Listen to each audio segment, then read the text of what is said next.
Bueno, hola, ¿qué tal, gente? Buenos días, ¿cómo están? Hola, Carmen. Bueno, bienvenidos a Desorientados Leyendo Filosofía. Vamos con nuestro segundo encuentro destinado a la lectura de un discurso de Rousseau, ¿sí? El discurso sobre el origen y los fundamentos de la desigualdad entre los hombres, o algo así. Casi siempre se suele resumir un poco ese título. Se le suele decir el origen de la desigualdad entre los hombres. Sí, pero bueno, es mucho más largo como vimos la clase pasada. Pero para ahorrar saliva lo vamos a nombrar de esa manera. El origen de la desigualdad entre los hombres. Sí, ya es bastante largo, pero bueno, sepan que el título real es más largo todavía. Bueno, la clase pasada habíamos empezado a leer el prefacio recién. Sí, no lo terminamos, leímos un par de páginas del prefacio. Eh, Y estábamos viendo cómo Rousseau creía necesario para saber cuál era el origen de la desigualdad entre los hombres, empezar a estudiar lo que sería el hombre natural. ¿Sí? ¿En qué consiste el hombre natural? Un hombre despojado de sociedad, el hombre anterior eh, a cualquier conformación social. ¿Sí? Un hombre natural, ¿sí? Un hombre en estado de naturaleza se le suele llamar en este contexto. Lo que se quiere estudiar es el hombre en estado de naturaleza. ¿En qué consiste ese estado de naturaleza? Para de esa manera poder reconocer en algún punto las leyes naturales que regían a los hombres antes de las leyes sociales, antes de las leyes jurídicas, estatales, ¿sí? Aparentemente, según estos estudiosos del derecho, podríamos decir, del derecho, de la política, lo que buscan es una especie de legislación natural anterior a la sociedad. Y sobre esa legislación natural, aparentemente tendría que fundarse la legislación de un Estado, de una república. Así que vamos a empezar a tratar de ver esto. Rousseau empieza a investigar acerca de este estudio del derecho natural, así se lo llama, el estudio de las leyes naturales, se le llama derecho natural, y vamos a ver en qué consiste, a ver qué piensa Rousseau acerca de este derecho natural. Así que vamos a empezar a leer y vamos a tratar de interpretar, a ver de dónde sale este derecho natural. Son leyes naturales del comportamiento humano, aparentemente. Y bueno, vamos a tratar de exponerlos. Eso es lo que va a tratar de hacer Rousseau, encontrar esas leyes naturales, si es que es posible encontrarlas, imaginando al hombre en estado de naturaleza, y ver cómo puede eso dar origen a una sociedad que esté en consonancia con esa legislación natural. Eso es lo que estaban buscando los teóricos políticos en aquella época. Nico, ¿cómo estás, Nico? Ahí tengo un alumno, un alumno ejemplar del Centeno. Bien, bueno, voy a empezar a leer el texto. ¿Sí? Dice, en esta ignorancia de la naturaleza del hombre, perdón, aclaro en qué página estamos, ¿no? Estamos en la página 9 del PDF, ¿sí? De este libro difícil de numerar. No tiene una numeración muy clara. La numeración que me figura a mí acá arriba es B corta J. Andás a ver qué será esa numeración. Como ya les dije, esto es una edición viejísima, así que vamos a tratar de ubicarnos como podamos. Del PDF que tengo yo es la página número 9. Bien, y ahora sí, empiezo a leer. Dice, es esta ignorancia de la naturaleza del hombre la que arroja tanta incertidumbre y oscuridad sobre la verdadera definición del derecho natural. O sea, necesitamos saber en qué consiste la naturaleza del hombre, el hombre en estado natural, para poder conocer o para poder definir lo que es el derecho natural y en qué consiste ese derecho natural. Aparentemente ya había habido otros pensadores que analizaron esto y ahora lo nombra uno de ellos, Rousseau. No sé si es muy conocido, lo busqué ahí por Wikipedia porque yo no lo conocía. Un tal Burlamaqui, aparentemente era un estudioso del derecho también, jus naturalista. También estos jus naturalistas lo que querían hacer era encontrar estos, o se dedicaban al estudio del derecho natural.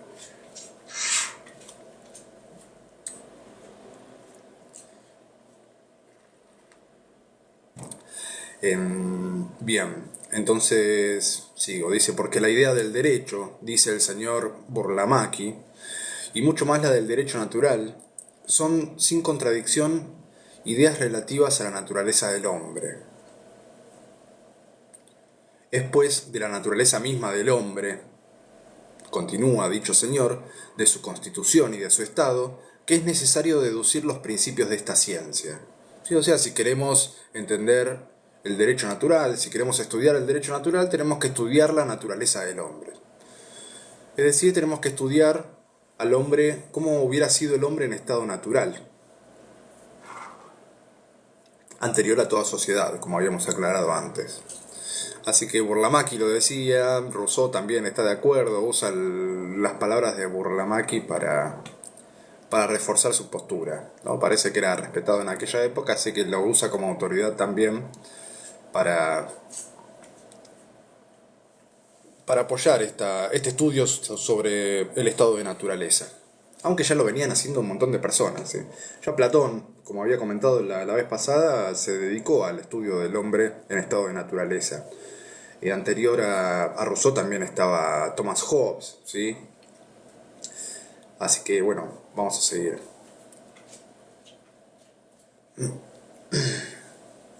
Seguimos. Dice, no puede verse sin sorpresa y sin escándalo la divergencia que reina sobre tan importante materia entre los diversos autores que han tratado de ella. Entre los más graves escritores, apenas podrán hallarse dos que sean del mismo parecer sobre este punto. Sin hablar de los antiguos filósofos, que parecen haber tenido por único objeto el contradecirse sobre los principios más fundamentales. Los jurisconsultos romanos someten indiferentemente al hombre y a los demás animales a la misma ley natural, en virtud a que consideran más bien bajo este nombre la ley que la naturaleza se impone a sí misma, que aquella que prescribe, o puede ser a causa de la acepción particular, según la cual estos jurisconsultos entienden la voz de la ley, que parecen no haber tomado en esta circunstancia, sino por la expresión de las relaciones generales establecidas por la naturaleza, entre todos los seres animados, para la común conservación. Y acá está hablando de otras teorías que hay acerca de este estado de naturaleza, de esta legislación natural. ¿Sí? Y aparentemente, dependiendo del filósofo, vamos a ver diferentes concepciones de esta ley natural. Entonces parece no ser nada exacto el estudio de estas leyes. Cada filósofo elige arbitrariamente las que piensa que son correctas desde la antigüedad y siguen así. No hay dos personas que digan lo mismo. Y sigue, los modernos no reconociendo, bajo el nombre de ley, sino una regla prescrita a un ser moral, es decir, inteligente, libre y considerado en sus relaciones con otros seres, imitan por consecuencia al solo animal dotado de razón, es decir, al hombre, la competencia de la ley natural. Entonces nos está mostrando una variación de teorías. Hay algunos que meten al hombre en el ámbito de los animales también, así que la misma legalidad o la misma legislación natural tendría que corresponderse o tendría que ser compartida por los animales y por los seres humanos, y hay otros que dicen que los seres humanos tienen que tener una legislación natural específica, porque son los únicos seres que están dotados de razón. Entonces, a partir de esta capacidad que tiene el ser humano, la racionalidad, de ahí debería emanar algún tipo de legislación especial, ¿sí? Porque el ser humano es el único ser moral, podríamos decir.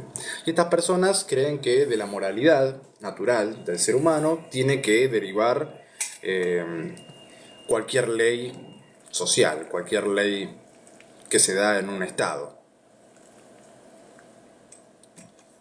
Porque aparentemente lo que piensan es que las leyes que se dan dentro de una sociedad son, en primer lugar, leyes morales. Ya sabemos que las leyes morales no son leyes jurídicas, ¿no? Sino que son leyes por las cuales los seres humanos se comportan, ¿sí? Esas leyes no están escritas en ningún lado. Son leyes que determinan las acciones de los seres humanos por tradición, por costumbre, ¿sí? Y estos pensadores creen que finalmente estas leyes morales lo que termina pasando es que se petrifican en una ley o se fijan en una ley escrita. Eso es lo que hacen los estados, tomar leyes morales que predominaron durante mucho tiempo y las instauran como leyes jurídicas. Y sigue, ¿no? Dice, pero definiendo esta ley, cada uno a su modo, la establecen todos sobre principios tan metafísicos que se hallan aún entre nosotros muy pocas personas en estado de conocer estos principios y muy distantes de poder hallarlos de sí mismos. Entonces hay pensadores que se involucran tanto en el pensamiento de estas leyes naturales, se enriedan tanto en el pensamiento de estas leyes que deberían determinar al ser humano natural, que se meten a hablar de cuestiones metafísicas, sobre principios metafísicos. Y tendrían que poder, según Rousseau, hallar esta legislación dentro de sí mismos, ¿no? Y tendría que ser tan fácil de conocer la ley natural como para alguien que no está dentro de una sociedad. Porque si las leyes naturales son las leyes que rigen al ser humano antes de la sociedad, obviamente vamos a tener un ser humano que no tiene las luces, podríamos decir, o la inteligencia tan desarrollada como para poder comprender esas leyes metafísicas que están estudiando los filósofos. Ahora lo va a decir Rousseau, pero lo que está tratando de decir es que están pretendiendo mucho del hombre en estado de naturaleza. Están pretendiendo que comprenda leyes metafísicas que son únicamente comprensibles dentro de una sociedad muy desarrollada, ¿no? Muy desarrollada intelectualmente. Un ser humano sin ese desarrollo intelectual tendría que poder comprender la ley natural, porque la sigue y la respeta, supuestamente, en estado de naturaleza. Entonces lo que están haciendo la mayoría de los pensadores es no subestimar, sino sobreestimar al hombre en estado natural. Le están pidiendo que sea un filósofo a un ser que está más cerca de los animales que del ser humano civilizado. Ahora lo va a decir, lo leo. Dice, de suerte que todas las definiciones de esos sabios, casi en perpetua contradicción sobre ellas, se hallan de acuerdo solamente en esto, que es imposible entender la ley de la naturaleza, y por consecuencia el obedecerla, sin ser un gran investigador y un profundo metafísico. ¿Sí? Y acá encuentra la contradicción Rousseau. Sí, todos estos sabios que hablan sobre las leyes naturales, sobre la legislación natural o sobre el derecho natural, están presuponiendo un ser humano con una capacidad de pensamiento demasiado profunda, demasiado metafísica para un ser humano en estado natural. Y ni hablemos de obedecerla, ¿no? Entonces se están imaginando mal las cosas. Se están imaginando un ser humano ya con pensamientos filosóficos profundos, con un profundo saber metafísico. Están presuponiendo un gran investigador, cuando en realidad el hombre en estado natural no es ninguna de estas cosas. Y sin embargo, está regido por estas leyes naturales. Y las sigue. y debería entenderlas para poder seguirlas. Entonces tendrían que ser mucho más simples. Esta legislación natural tendría que ser algo simple, algo que pueda entender un ser humano sin contacto con una sociedad. Entonces le están pidiendo demasiado. Los estudiosos del derecho natural le están pidiendo demasiado al hombre natural. Le están pidiendo que sea un metafísico antes de la sociedad. Cosa imposible. Sigue, lo cual significa justamente que los hombres han empleado para el establecimiento de la sociedad luces que no se descubren ni se manifiestan, sino a fuerza de un inmenso trabajo y a muy pocas personas, aún en el seno mismo de la sociedad. Es decir, aún estando el hombre dentro de una sociedad avanzada, le cuesta trabajo encontrar los fundamentos de estas leyes naturales que están buscando los sabios de la época. Imagínense lo difícil que sería para el hombre en estado de naturaleza.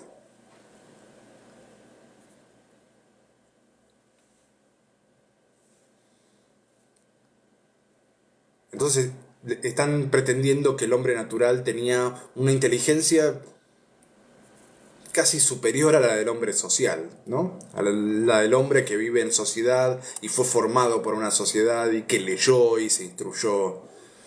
Entonces acá hay un problema, ¿sí? Los estudiosos del derecho natural están en un problema porque le están pidiendo demasiado. Así que vamos a seguir por la lectura, pero va por ese lado Rousseau. Sigue, conociéndose tan poco la naturaleza y acordándose tan mal sobre el verdadero sentido de la voz ley, será casi imposible el convenir de una definición exacta de la ley natural. Entonces por eso él cree necesario el estudio de la naturaleza del hombre. Y habla de esta voz ley, ¿no? Es una ley que es una voz. No es una ley escrita. Es una ley voz. Voz con Z, ¿no? De voz de la voz. O sea, aparentemente esta ley es un dictado de la naturaleza.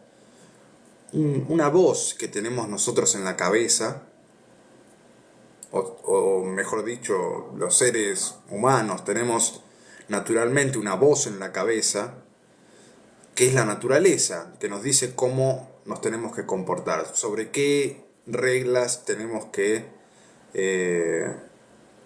comportarnos, o sobre qué reglas tenemos que basar nuestro comportamiento.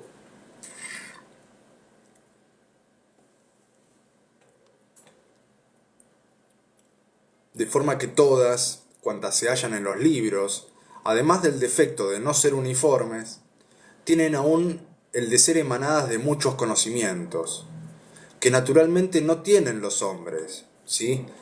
En la naturaleza los hombres no tienen todo este conjunto de conocimientos que le estamos haciendo tener para conformar una sociedad.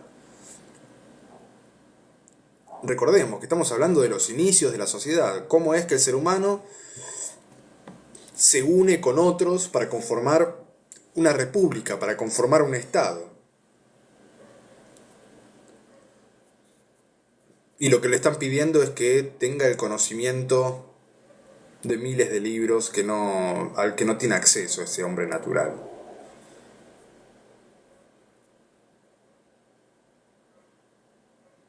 Y de las ventajas que han producido, de las cuales no pueden concebir la idea sino después de haber salido del estado natural. O sea, únicamente podrían comprender esto de lo que están hablando estos estudiosos del derecho y de la política. El hombre natural lo podría comprender únicamente después de haberse formado dentro de una sociedad. Es decir, después de haber ido a la escuela, estudiado, yo creo que haber hecho la primaria, la secundaria y después algún estudio universitario en derecho, recién ahí podría un ser humano comprender la complejidad de pensamiento que están pretendiendo estos estudiosos acerca del derecho natural. Están cometiendo un error. Están tomando al ser humano actual como si fuera el ser humano en estado de naturaleza. O sea, se están imaginando al ser humano natural como si fuera igual que ahora, pero viviendo en la naturaleza. ¿Sí? Suele decirse que esperan que sea un filósofo formado, un filósofo universitario, pero anterior a la sociedad. ¿Sí? Una cosa imposible, una cosa absurda. Lo que estamos queriendo mostrar acá Rousseau es que los estudiosos actuales están cayendo en un absurdo.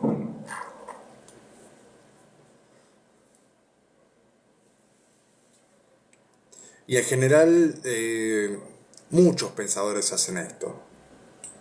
¿Sí? Tomar al ser humano actual con las características que tiene actualmente y ponerlo en la naturaleza despojado de la sociedad. No podría ser de ninguna manera el ser humano igual que como es ahora en estado de naturaleza. Tiene que ser de otra forma. Tendríamos que mirar, según Rousseau, al hombre actual y sacarle toda la cáscara que le ha colocado la sociedad en su exterior, ¿no? Tendríamos que despojarlo de todo lo que le dio la sociedad, todo lo que hizo la sociedad de él, para poder encontrar en el núcleo al hombre natural. Eso es lo más lógico. Repito entonces, ¿cómo tenemos que hacer para encontrar las características del ser humano natural, del ser humano en estado de naturaleza? Bueno, tenemos que agarrar al ser humano actual y despojarlo de todo lo que hizo la sociedad de él, de todo lo que le agregó la sociedad. La inteligencia es una de esas cosas, la formación en libros, en matemáticas, por ejemplo, no le podemos adjudicar saberes matemáticos al hombre en estado de naturaleza, ¿no? Porque las matemáticas no se aprenden ahí, se aprenden en instituciones estatales. Las leyes de la lógica también se aprenden en instituciones estatales. Después de un largo proceso de estudio podemos entender la lógica. Entonces tampoco podemos pretender que el ser humano en estado natural siga las leyes de la lógica y lógicamente conforme una sociedad por una necesidad lógica, ¿no? No se puede, no podemos pensar eso. No entiende Rousseau cómo pueden haber caído en semejante error. En general todos los filósofos hacen esto, ¿sí?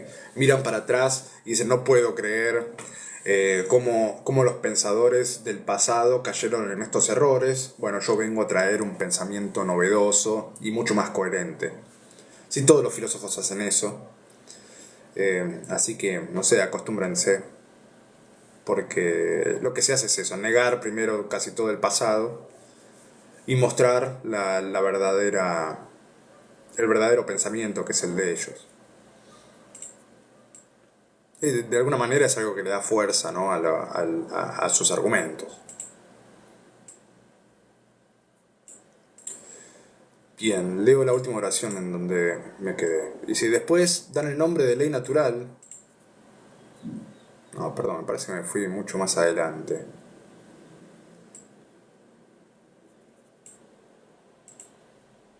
Acá está. Principian todos por inquirir y buscar las reglas, de las cuales sería mucho mejor para la utilidad común que los hombres conviniesen entre sí, y después dan el nombre de ley natural a la colección de estas reglas, sin otra prueba en su apoyo, que el bien que encuentran debía resultar y resultaría infaliblemente de su práctica universal.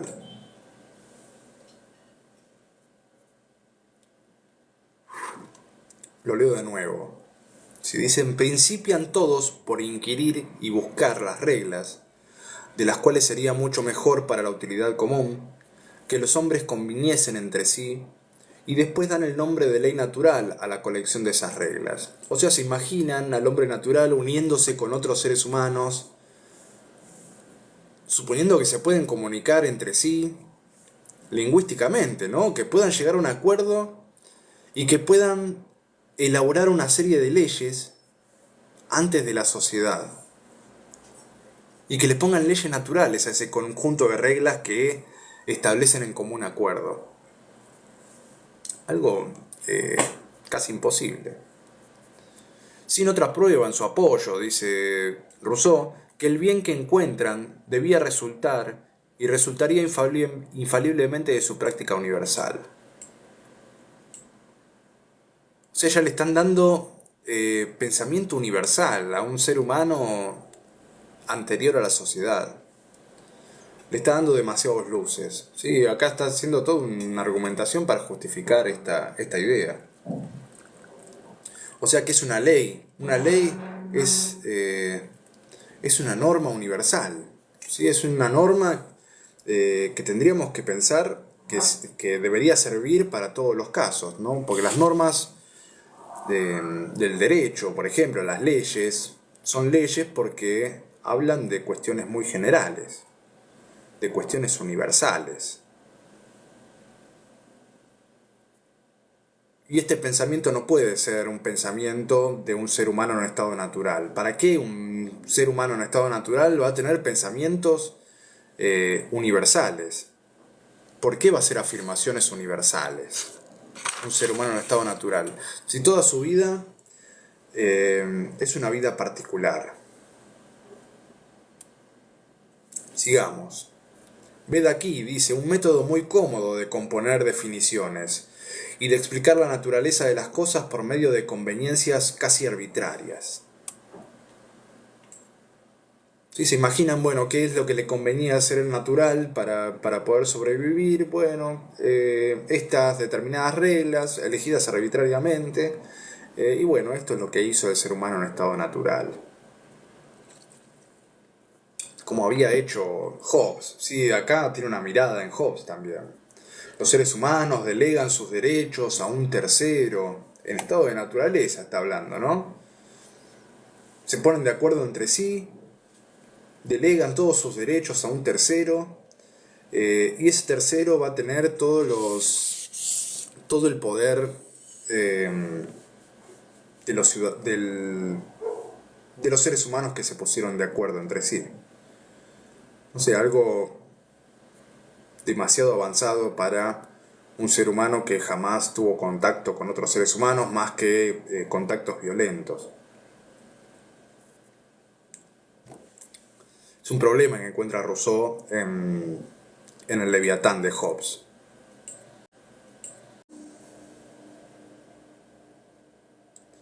Todo cuanto podemos ver distintamente con relación al objeto de esta ley es que no solamente es necesario, para que sea ley, que la voluntad de aquel que obliga pueda someterse a ella con conocimiento.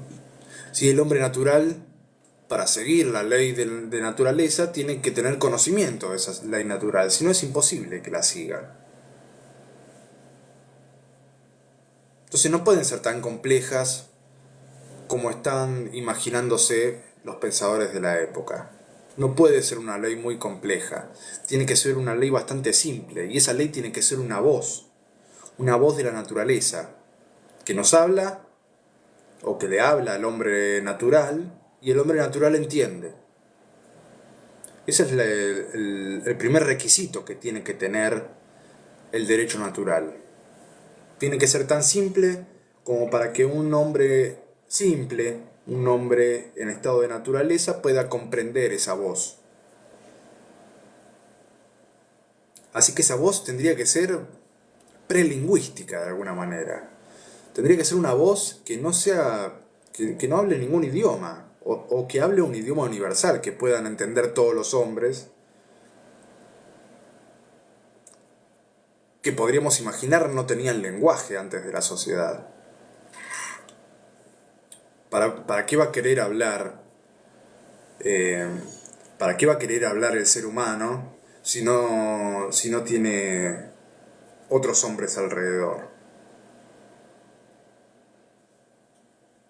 O si hablan, van a tener un lenguaje muy primitivo. No van a tener un lenguaje en el que puedan desarrollar pensamientos legales ni de derecho. Sí, Carmen, vas por ahí. Sí, por ahí va a ir Rousseau. Ahí Carmen me comenta, un instinto, sí, va por ese lado. Esa es la voz de la naturaleza que cualquier ser humano natural podría entender. Un instinto. Seguramente, sí, sí, sí. Para ahí va Rousseau. Entonces vean que si estamos hablando de un instinto que tiene que ser la voz que puede entender cualquier ser humano en un estado natural, han caído en un error gravísimo todos los estudiosos del derecho natural. Le están pidiendo demasiado al ser humano en estado de naturaleza. Primero le están pidiendo que tenga lenguaje, le están pidiendo que tenga pensamiento universal, abstracto, le están pidiendo que tenga conocimientos de metafísica. ¿Sí? Porque todo esto se basa en cuestiones muy profundas. Entonces, se están equivocando feo, dice Rousseau. La voz natural tiene que hablar otro idioma, un idioma que sea universal y que pueda entender hasta un animal, porque de eso está cerca el ser humano en estado de naturaleza. Está más cerca de los animales que del ser humano actual que conocemos nosotros. El ser humano actual que conocemos nosotros es un ser humano formado. Es un ser humano atravesado por la sociedad, que sabe hablar, que se sabe comunicar, que tiene pensamiento abstracto. Sí, hasta el más tonto de nuestros compatriotas tiene acceso a un pensamiento abstracto, al pensamiento matemático. Pero en estado de naturaleza ni siquiera el más inteligente tiene ese tipo de luces, va a decir Rousseau.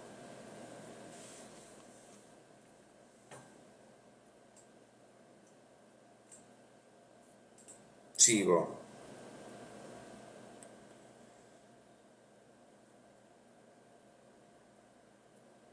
Dice, todo cuanto podemos ver distintamente con relación al objeto de esta ley es que no solamente es necesario, para que sea ley, que la voluntad de aquel que obliga puede someterse a ella con conocimiento, sino que es forzoso aún, para que sea natural, que hable inmediatamente por la voz y órgano de la naturaleza.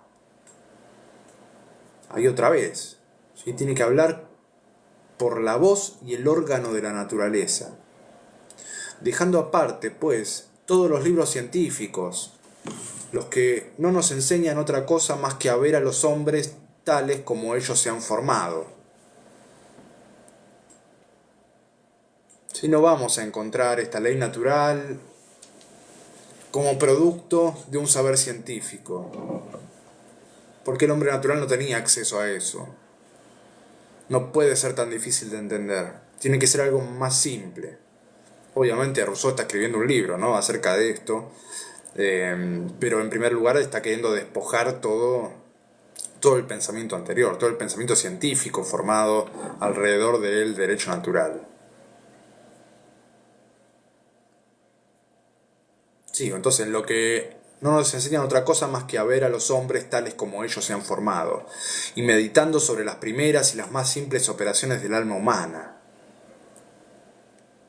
Yo creo descubrir en ella, en el alma humana, dos principios anteriores a la razón. Entonces, estos principios sobre los que se basa la ley natural tienen que ser anteriores a la razón, porque la razón surge con la sociedad, no surge antes de la sociedad, según Rousseau, ¿no? Y ahora va a describir estos dos principios anteriores a la razón, que van a tener que ver, como dice Carmen, con una especie de instinto. Rousseau va a decir que son dos esos principios anteriores a la razón.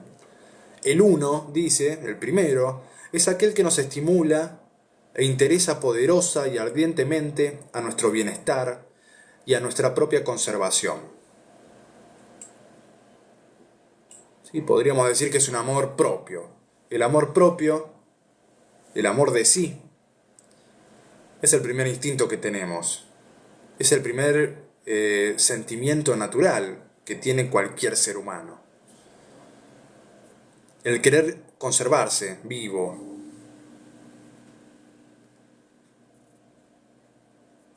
O sea, lo leo otra vez, dice, este instinto o este principio es aquel que nos estimula e interesa poderosa y ardientemente a nuestro bienestar y a nuestra propia conservación. Una fuerza fuerte, poderosa, ardiente, que nos invita a conservarnos con vida. Esa es la voz de la naturaleza que está buscando Rousseau. Así nos habla la voz de la naturaleza. Esto es una voz prelingüística. No hace falta saber hablar para querer conservar, para querer conservarnos vivos. Esto es algo que tienen todos los animales, nosotros también. ¿Sí? Este instinto de conservación. Entonces, ese es el primer principio por el cual la naturaleza nos habla y nos impone las leyes que debemos seguir. Entonces, primer ley natural que tiene el ser humano natural es conservate, ¿sí? Conservate vivo. Esto es lo primero que nos dice la naturaleza. Esta es la primera ley que respetamos en estado de naturaleza y la respetamos porque la conocemos muy bien, esa ley. ¿Cómo la conocemos? ¿Con la razón? No, no la conocemos con la razón. Es una fuerza que nos obliga. Nos obliga a conservarnos. ¿Sí? Yo veo algo que me amenaza y me voy corriendo. ¿Por qué? ¿Lo razoné eso? No, no razoné nada. Es algo que me dice la naturaleza y yo lo cumplo a rajatabla. Algo que amenaza mi integridad física, de eso voy a huir. Así que de esta manera podríamos decir que esa ley natural, la legislación natural es obligatoria. No es obligatoria porque vaya a recibir un castigo, no es obligatoria porque lo diga el Estado, sino porque es obligatoria porque la naturaleza nos constituye así, naturalmente, nos habla, nos dice, conservate, mantenete vivo. Y como nos habla mediante un deseo, podríamos decir, o un instinto, como dice Carmen. El deseo de autoconservarnos.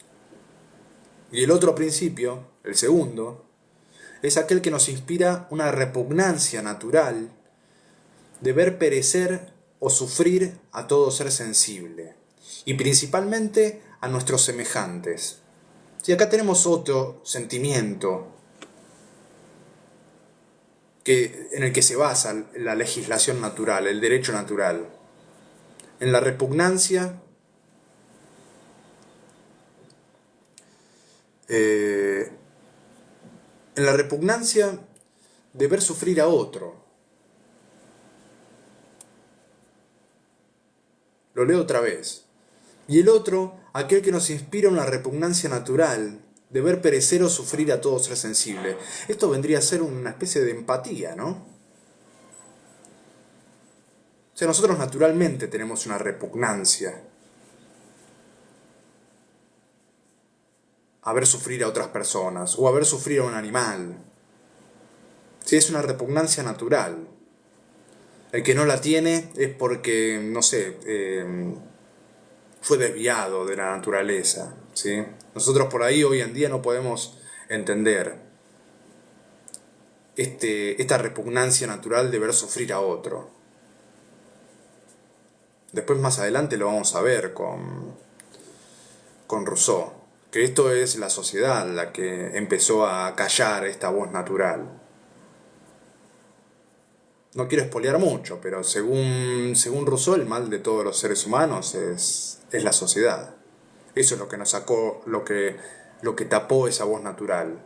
Nos hizo incapaces de escucharla. El de la propia conservación sí, lo escuchamos re bien.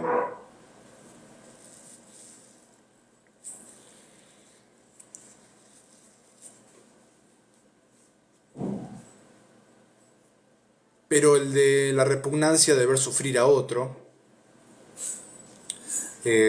bueno, podría haberse perdido en algunos seres humanos.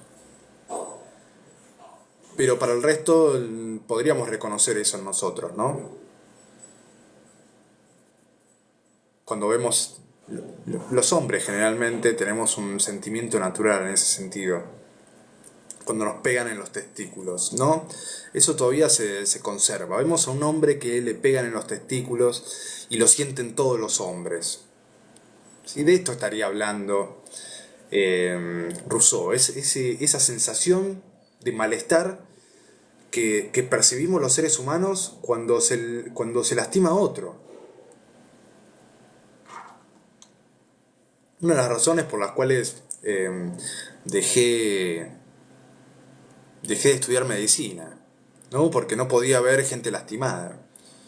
No sé cómo hacen los médicos. ¿Ves? Los médicos tienen que acallar esta voz natural, esa repugnancia a ver a otro lastimado para poder ejercer su profesión. Yo estudiando medicina me di cuenta que no puedo ver a otra persona lastimada. Es más fuerte que yo, no, me hace sentir mal. Entonces tuve que dejar eso.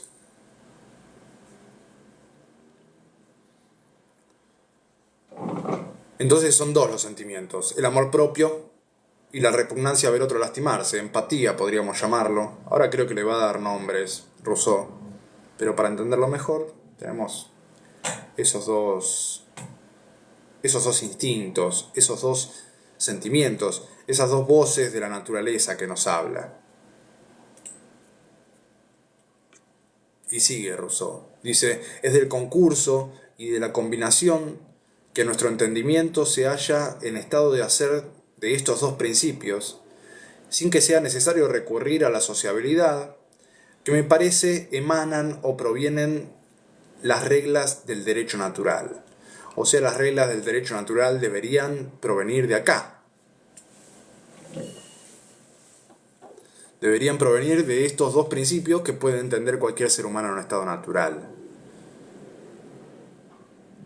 Entonces los dos principios que estábamos buscando no pueden presuponer la sociabilidad, como hacen todos los otros estudiosos de derecho natural. Tenemos que pensar que no son seres sociales, son seres anteriores a la sociedad, así que no le pidamos cosas que adquieren en estado social, ¿no? No en estado natural. Estas son reglas que la razón en las que se encuentra obligada a restablecer sobre otras bases. Esperen que empiezo de nuevo porque me mareé un poco. Que me parece emanan o provienen las reglas del derecho natural. Reglas que la razón se encuentra enseguida obligada a restablecer sobre otras bases. Luego que por sus descubrimientos sucesivos ha llegado al punto de sofocar o de extinguir la naturaleza. Si estudios posteriores se han encargado de sofocar a esta voz natural. Por esta causa, dice Rousseau, no se está obligado de ninguna manera a hacer del hombre un filósofo antes de hacerle hombre. Sí, acá está la famosa frase. De esto les hablaba. O sea, no es necesario hacer del hombre natural un filósofo, ¿sí? Antes de hacerlo hombre no lo podemos hacer filósofo. El hombre se hace filósofo después de hacerse hombre. Si el hombre se hace hombre en sociedad, según Rousseau.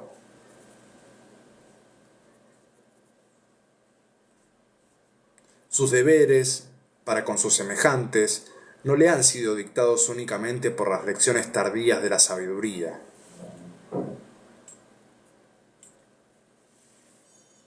Y en tanto que no resista a la impulsión interior de la conmiseración, no hará jamás mal a otro hombre, ni aun a ningún ser sensible, excepto en los casos legítimos en los que su conservación se encuentre comprometida o interesada.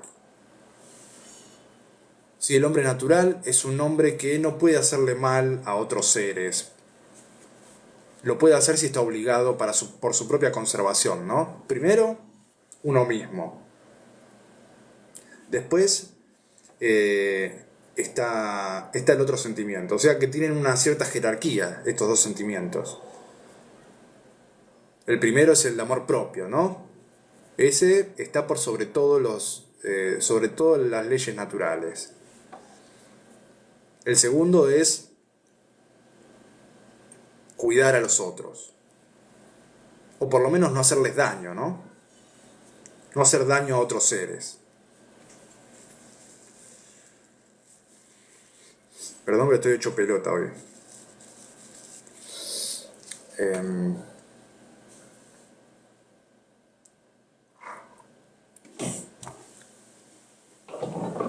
Entonces son estos dos sentimientos los que mueven a respetar la ley natural, la ley de la naturaleza entre los hombres. Primero, el amor de sí mismo, la propia conservación, y después no lastimar a otros, porque lastimar a otros nos causa repugnancia, naturalmente. Y ver a otros lastimarse también nos causa repugnancia. Tenemos un instinto de ir a ayudar a aquellos que están siendo lastimados, de aquellos que están sufriendo. Porque sentimos algo, ¿sí? La naturaleza nos habla. Por este medio se terminan igualmente las antiguas disputas sobre la participación de los animales a la ley natural, dice Rousseau, pues es evidente que privados de las luces y de la libertad no pueden reconocer esta ley. Mas teniendo de algún modo cierta conexión con nuestra naturaleza, por la parte sensible de que se hayan dotados, se deducirá que deben participar también del derecho natural, y que el hombre está obligado, para con ellos, a cumplir cierta especie de deberes. Sí, el hombre naturalmente también siente la obligación de no lastimar a los animales.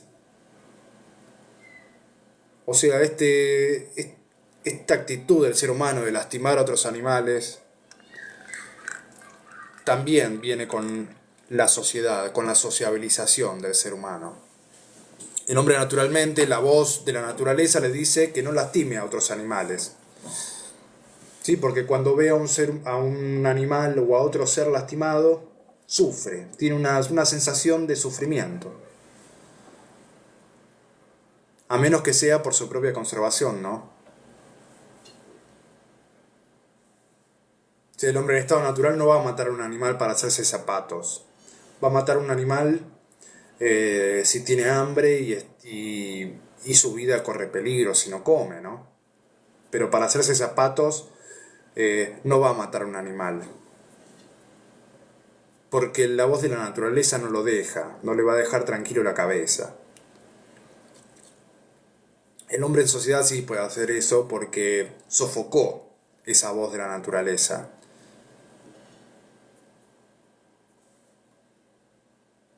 Pero el ser humano natural no podría. Entonces tendríamos que basar nuestras leyes en estos dos sentimientos, ¿no? Que son los sentimientos más sanos que puede llegar a tener un ser humano. El amor propio, por un lado, y la repugnancia a ver a otro sufrir. Cualquier ley que vaya en contra de estos dos principios naturales, bueno, tendría que estar necesariamente mal.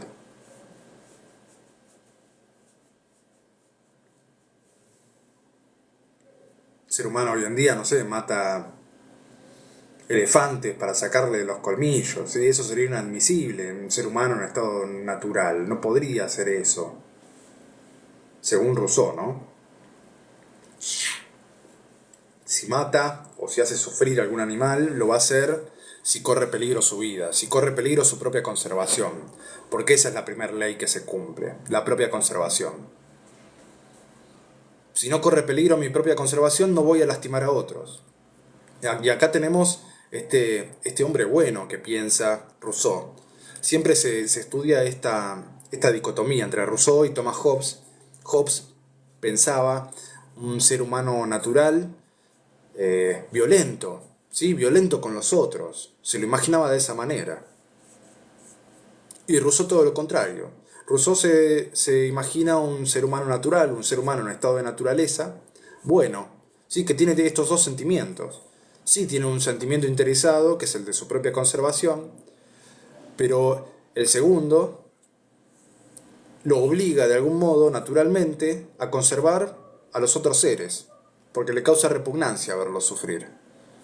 Entonces, según Rousseau, el ser humano es bueno por naturaleza.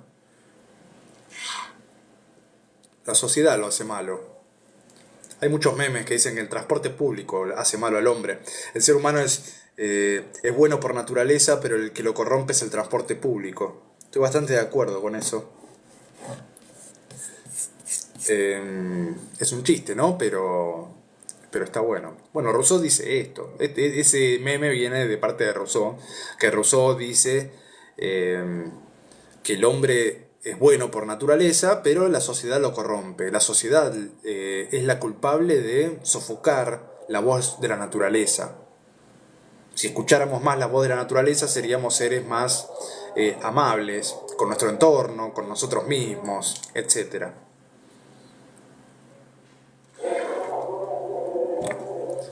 Y según Hobbes era todo lo contrario. ¿Sí? Según Hobbes, él se imaginaba al hombre en estado de naturaleza en constante violencia de unos contra otros, matando gente por ahí, porque lo veíamos y nos pensábamos que eran una amenaza, entonces era un estado violento. Y lo que hizo la sociedad fue venir a intermediar entre esa violencia para que no nos matáramos entre nosotros. Son dos concepciones del hombre natural totalmente opuestas. Y obviamente van a derivar en dos concepciones del derecho natural distintas y en dos concepciones de lo que debería ser un Estado distintas. Pero bueno, no estamos estudiando Hobbes. Lo traigo a colación porque, bueno, se suele estudiar Hobbes y Rousseau de manera conjunta y está bueno compararlos un poco. Sigo leyendo. Dice, parece en efecto que si estoy obligado a no hacer ningún mal a mi semejante, ¿sí? Estoy obligado a no hacer un mal a mi semejante. ¿Y por qué estoy obligado? Porque la naturaleza me obliga a eso. La naturaleza me obliga a no hacer un mal a mi semejante. Por lo menos cuando estoy en estado de naturaleza, ¿no? Entonces, como estoy obligado a no hacer ningún mal a mi semejante, es mucho menos porque es un ser razonable. Perdón que me trabe, pero eso está escrito en un español muy antiguo y es difícil. Sepan disculpar eso. Es mucho menos porque es un ser razonable, que con motivo a que es un ser sensible. Cualidad que siendo común al hombre y a la bestia, debe a lo menos dar a ésta el derecho de no ser maltratada inútilmente por él. Sí, acá está hablando de los animales. O sea, si el animal tiene este instinto, mucho más lo va a tener el ser humano, que tiene la capacidad de razonar y que puede entender mucho mejor que un animal esa voz de la naturaleza. Por más que no sea una voz que le hable lingüísticamente, ¿no? Pero el ser humano es más inteligente que los animales. Así que tiene que comprender mucho mejor que los animales esta voz de la naturaleza. Y esto deriva en que tiene que ser respetuoso, naturalmente, con los otros seres existentes. Sí, aquí hay un rescate de Rousseau del respeto hacia los animales, ¿no? Por parte de los hombres. Algo que no aparece mucho en la filosofía de la época. Esta empatía para con el sufrimiento animal, ¿no?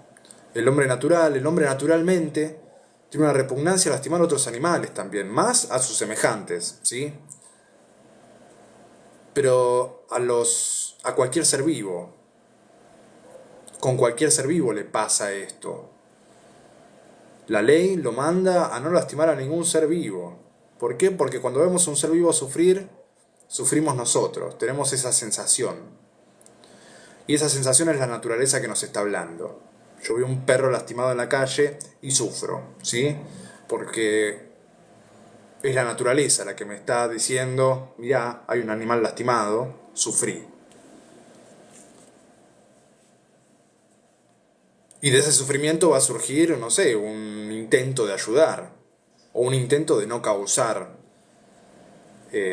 sufrimiento en otros. Porque ¿qué es lo que hacemos nosotros ante el sufrimiento o el placer? Bueno, del placer al placer lo buscamos y del sufrimiento nos alejamos, ¿no? Eso de algún modo es la voz más natural que tenemos, la ley más natural. Alejarnos de lo que nos hace mal y acercarnos a lo que nos hace bien. Eso vendría a ser el primer principio, ¿no? El del amor propio. Y si ver a otro ser lastimado me hace mal, me hace sufrir, bueno, voy a buscar que no estén lastimados los otros seres.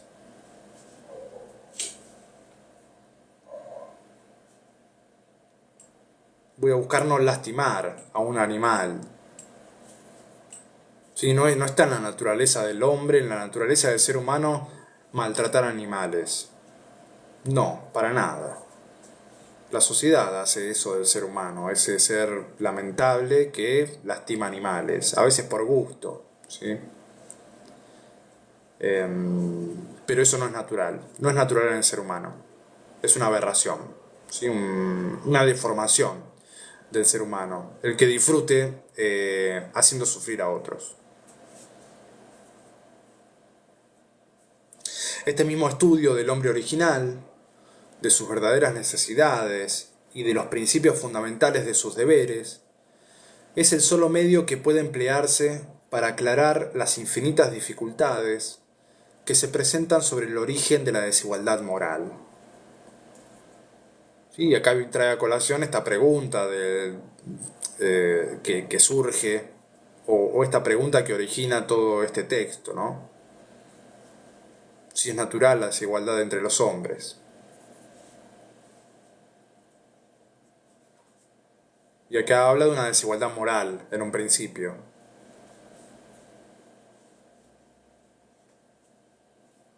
Entonces el hombre se ve en dificultades.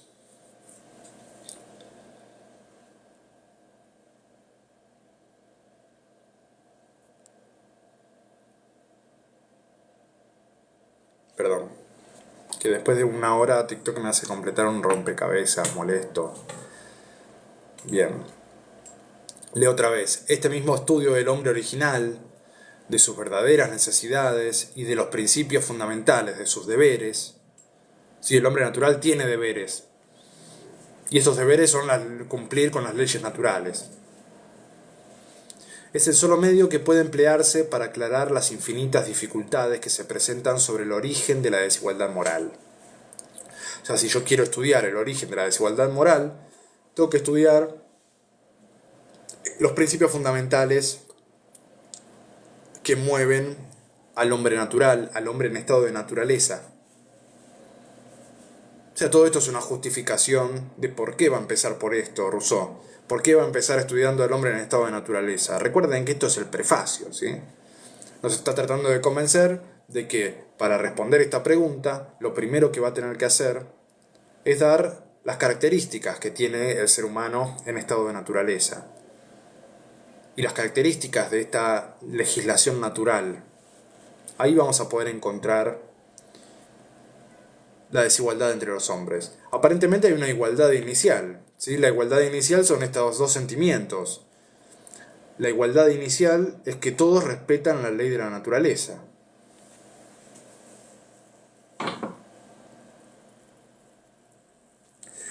Acá Lucas Monono me dice, vamos a volver a nuestras primeras generaciones. No sé a qué te referís, pero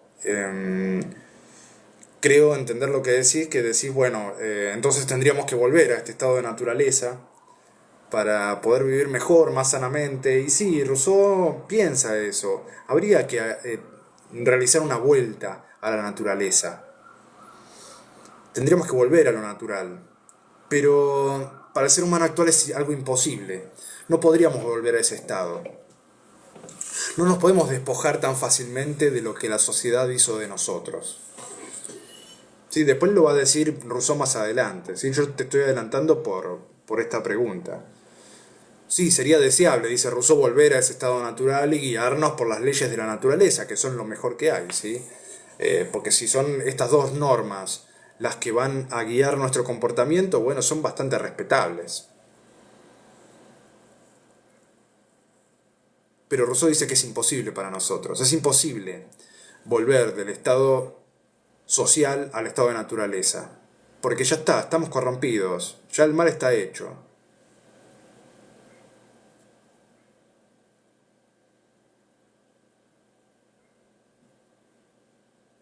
Sí, sí, entiendo lo que querés decir. Eh, volver a eso, volver a la leña, si tenemos gas, volver a la leña.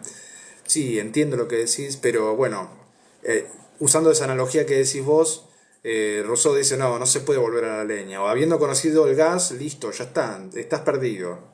No podés volver a la leña. Es mucho trabajo. Y, y mucho peor en las cuestiones morales, ¿no? O en las cuestiones sociales. No, no podemos sacar al ser humano, no podemos volver a ese estado. ¿Por qué? Porque bueno, ya sabemos hablar, ya sabemos razonar. Ya estamos ensuciados con el razonamiento, el pensamiento abstracto, el pensamiento egoísta, la utilidad. ¿Sí? Ya tenemos un montón de conceptos que nos formaron, tenemos toda una historia detrás de la cual no nos podemos despojar, según Rousseau. Ya es imposible volver a ese estado, porque en ese estado no podíamos hablar, ahora sí podemos, y no nos podemos deshacer del lenguaje, es algo que no nos podemos sacar de encima. Mucho menos de toda la historia intelectual, de toda la historia política, de toda la historia humana, no nos podemos despojar. Estaría buenísimo poder hacer eso, pero no se puede, es casi imposible, dice Rousseau. Sí podemos imaginar algo como para enmendar este mal que hicimos. Si ahora que tenemos conciencia de todo este mal que le hicimos al ser humano, de todo el mal que le hizo la sociedad al ser humano, bueno, podemos en algún punto revertir esta situación. Pero no va a ser lo mismo que el estado de naturaleza. O sea, la respuesta no va a ser volver al estado natural. Pero hacernos conscientes de esto, de este problema, nos va a ayudar muchísimo para poder buscar una sociedad mucho más justa, mucho más comprensiva para con los animales, para con nuestros semejantes,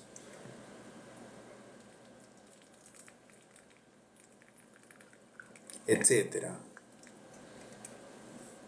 Entonces lo primero que tenemos que hacer es volvernos conscientes. Y este libro lo que va a tratar de hacer es eso, darnos conciencia de este mal que nos hicimos a nosotros mismos.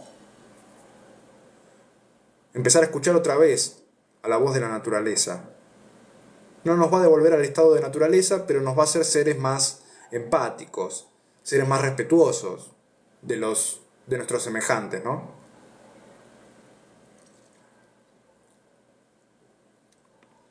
Sigo leyendo, ya termina el prefacio. Dice sobre los verdaderos fundamentos del cuerpo político, sobre los derechos recíprocos de sus miembros, y sobre otras mil cuestiones semejantes tan importantes como mal aclaradas. Voy a leer todo el párrafo para que tenga más sentido.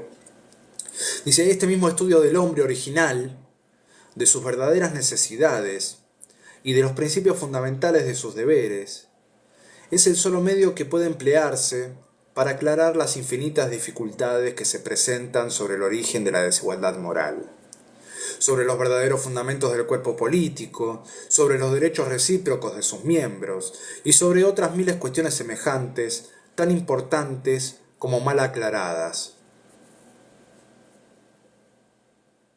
Entonces va a venir a corregir un error, Rousseau. Va a venir a corregir este error en el que cayeron todos los teóricos políticos, que no estudiaron al ser humano en estado de naturaleza como corresponde, que le dieron demasiadas luces al ser humano natural para justificar cosas que pasan en la sociedad actual. No tenemos que justificar las cosas que pasan acá, en la sociedad actual. Aparentemente, según Rousseau, la sociedad actual lo único que hizo fue traerle mal al ser humano, sofocar la voz de la naturaleza y corromperlo.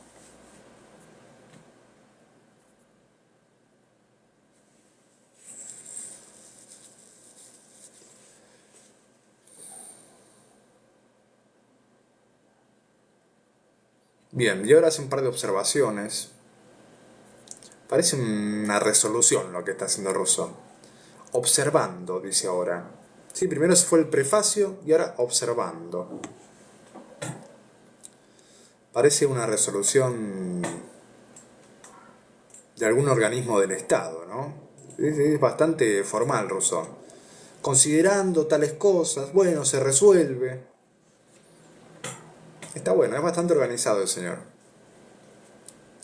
Bueno, voy a tratar de terminar con el prefacio. Vamos a leer estas dos páginas que siguen, el observando, y terminamos con eso. Entonces, observando la sociedad humana de un modo tranquilo y desinteresado, esto es muy importante, ¿no? Desinteresado. Lo que denuncia Rousseau es que están muy interesados los teóricos políticos, los teóricos del derecho, eh, en sus pensamientos, en sus análisis del hombre natural. Entonces, primero lo que tenemos que hacer es observar la sociedad humana de un modo tranquilo y desinteresado. Observándola de esta manera, no presenta otro aspecto sino el de la violencia de los hombres poderosos. Mirando la sociedad humana, ¿no? Ahora está yendo para otro lado. Dice, observemos la sociedad humana actual de un modo tranquilo y desinteresado. Y vamos a ver que no presenta otro aspecto sino el de la violencia de los hombres poderosos.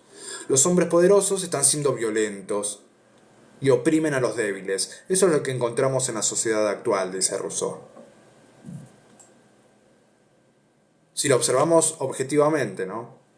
Observándolo objetivamente, tranquilamente, nos relajamos, miremos la sociedad a ver cómo está.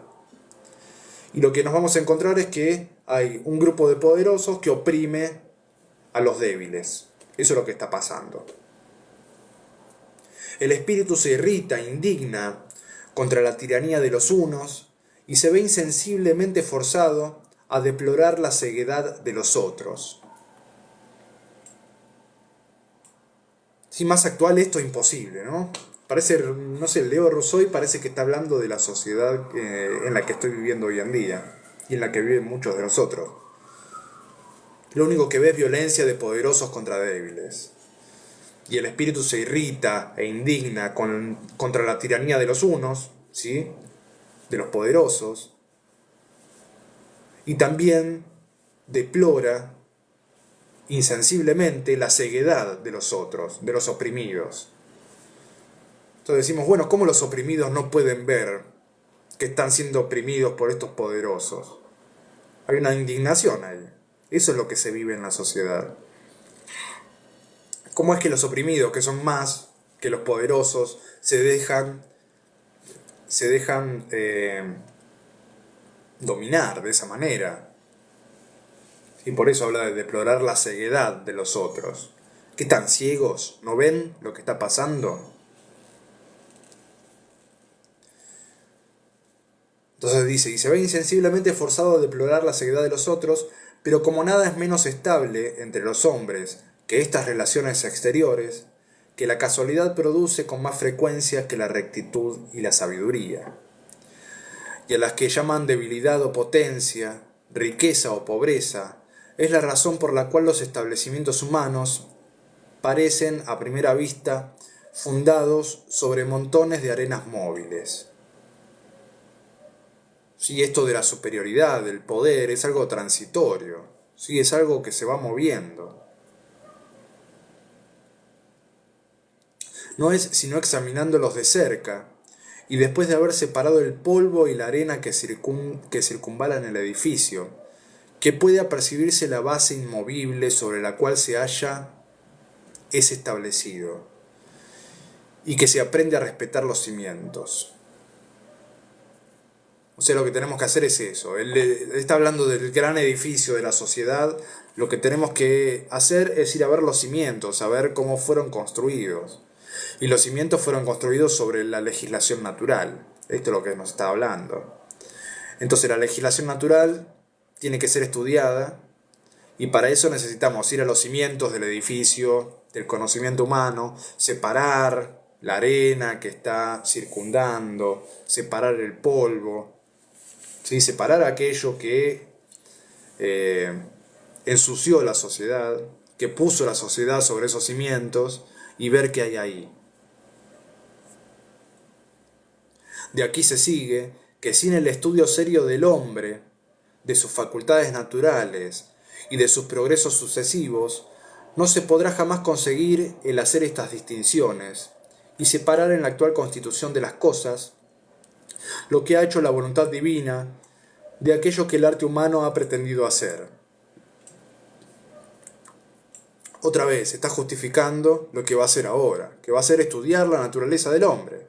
la naturaleza del ser humano, al ser humano en estado de naturaleza. O sea, es inevitable hacer este estudio y separar lo que hizo la sociedad del ser humano de lo que hizo la voluntad divina. ¿Sí? Llamémoslo Dios, la naturaleza, ¿sí?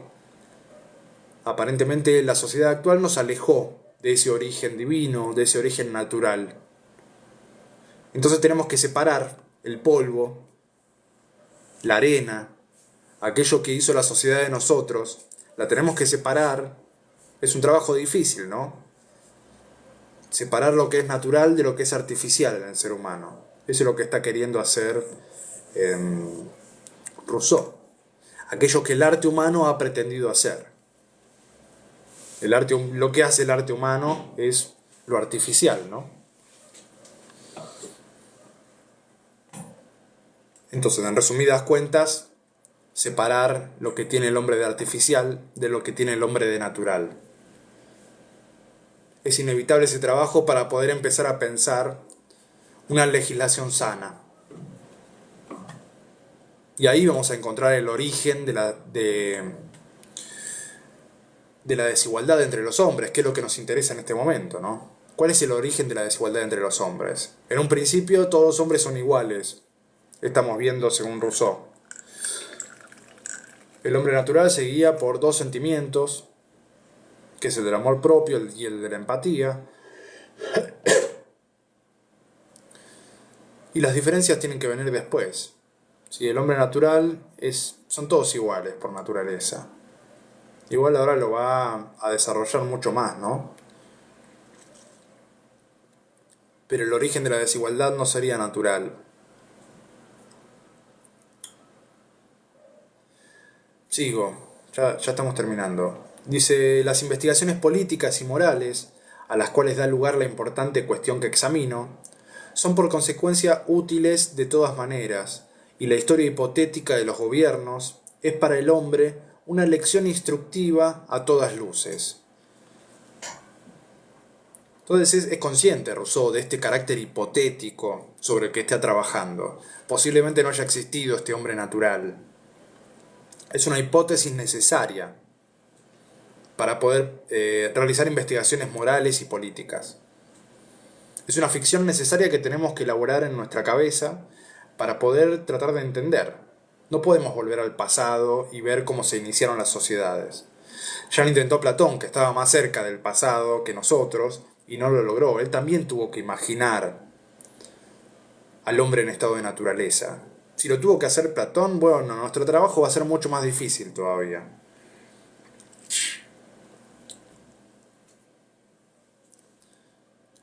Pero no hay dudas de que este estudio, de que esta fabricación de esta hipótesis va a ayudar mucho a las investigaciones políticas y morales, ¿sí? De eso no hay duda. Eso es toda la justificación que está dando en este prefacio. En examinando y considerando lo que hubiéramos sido, abandonados a nosotros mismos, debemos aprender a bendecir a aquel cuya mano bienhechora, corrigiendo nuestras instituciones y dándoles un asiento firme, sólido e inmovible, ha prevenido los desórdenes que debían resultar y producido nuestra felicidad, de los mismos medios que parecían deber oponerse a ello y colmar nuestra miseria. Lo voy a leer de nuevo, otra vez este español antiguo que se me complica. Otra vez, en examinando y considerando lo que hubiéramos sido, abandonados a nosotros mismos, debemos aprender a bendecir a aquel cuya mano bienhechora, corrigiendo nuestras instituciones y dándoles un asiento firme, sólido e inmoble, ha prevenido los desórdenes que debían resultar y producido nuestra felicidad, de los mismos medios que parecían deber oponerse a ello y colmar nuestra miseria. Entonces sí, examinando esto, vamos a poder corregir nuestras instituciones y darles un asiento firme. ¿Sí? Eso es lo que va a estar buscando Rousseau, esto es lo que quiere hacer Rousseau. ¿sí? Examinar y considerar estas cuestiones para darle un asiento firme a nuestra sociedad y corregir las instituciones. Vean que no es una respuesta volver al estado natural, hay que corregir el estado actual. Eso es una tarea mucho más posible que volver al estado natural. Es posible corregir las instituciones actuales, pero para ello tenemos que darles un asiento firme, sólido e inmoble, dice Rousseau, inamovible, ¿sí? Que va a ser el resultado de estos estudios. Y ahí termina el prefacio. ¿Sí? Ahí termina también nuestro encuentro de hoy. Después lo que van a aparecer son algunas advertencias de las notas, eso no lo voy a leer.